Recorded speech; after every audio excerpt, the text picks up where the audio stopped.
The application of multisensory teaching to reading instruction.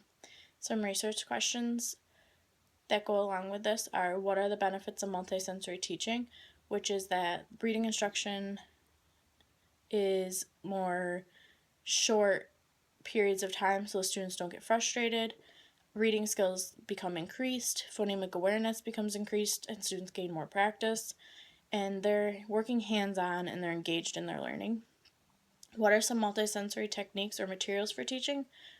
Those are word attack, which has to do with decoding, encoding, pronunciation, visual imagery, obviously students being able to create an image in their mind of what the book is trying to say, and sequencing, obviously the order of events, what's going on, which all leads to better comprehension. How does multisensory teaching affect a child's reading? In the end, they have increased reading skills, they gain confidence and independence because they know how to decode words that they may struggle with, they gain confidence because they've had a lot of practice.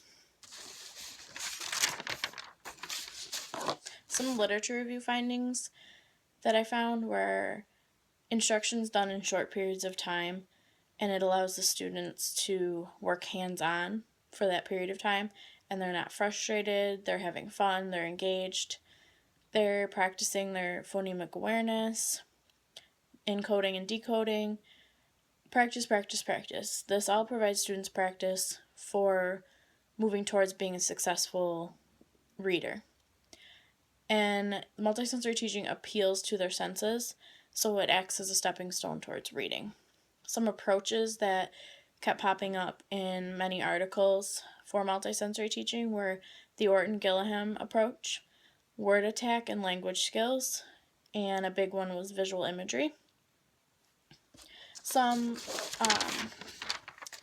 people that may want to use this research would be literacy specialists, parents, special education teachers, general education teachers, other faculty,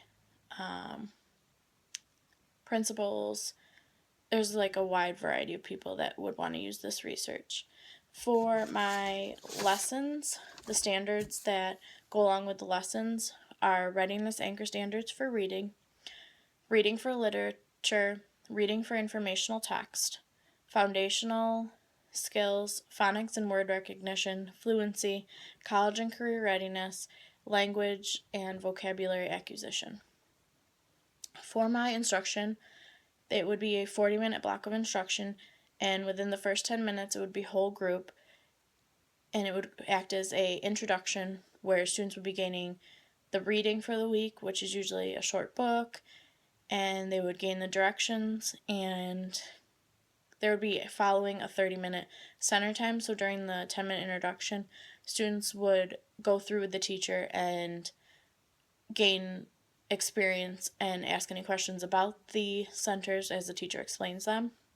So during the 30-minute center time, students are broken up into 4 groups. They do 1 center per day, and they rotate every day of the week. And one of the groups, after a few weeks of instruction with practicing the centers, after a few weeks, one of the centers would be working strictly with the teacher one-on-one. And usually on Fridays would be like a catch-up day or like a fun day where they can hop from center to center or whichever center that they liked. Some conclusions that I came to: that in first grade, this would help students move towards being successful readers. Instruction will be used to format centers for students to work more hands-on in small groups so they're not fighting over different materials.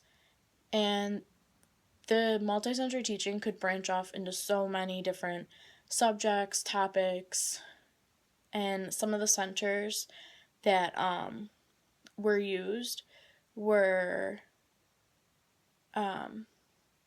sight words, spelling, visual imagery, word attack, blends and compound words, sequencing, phonics, and reading. And teachers and school administrations can use this instructional method to help children get excited about reading, and you can use it at home for extra practice with their parents or guardians. And that's it for multisensory teaching for reading instruction.